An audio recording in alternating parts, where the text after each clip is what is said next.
Understanding, I had a memory lapse. Hello, everyone. Welcome back to our channel.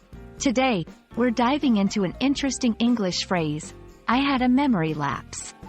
It's a common expression you might hear in everyday conversations, but what does it really mean?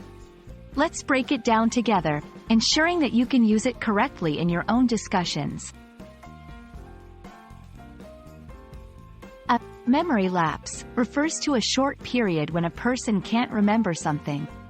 This isn't about forgetting major life events but rather temporary forgetfulness, like misplacing keys or forgetting why you walked into a room.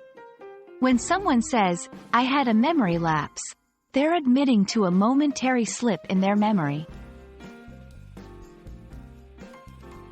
To understand how this phrase fits into everyday language, let's look at some examples. 1. At work, I had a memory lapse and forgot about our meeting. Can we reschedule? 2. With friends, sorry, I had a memory lapse and couldn't remember your phone number when I needed to call you. 3. Personal situations. I walked into the kitchen and had a memory lapse, completely forgetting what I wanted to do there.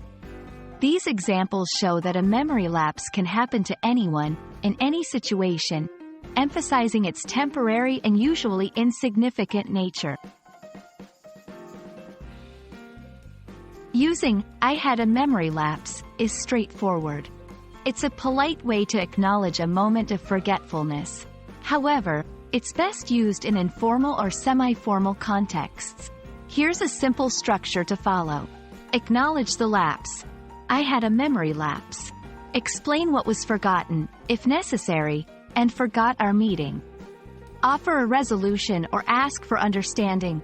Can we reschedule? Or, please remind me next time. This structure helps you communicate effectively, showing responsibility while addressing the forgetfulness. That's all on the phrase, I had a memory lapse. We hope this video helps you understand and use this expression more confidently in your English conversations.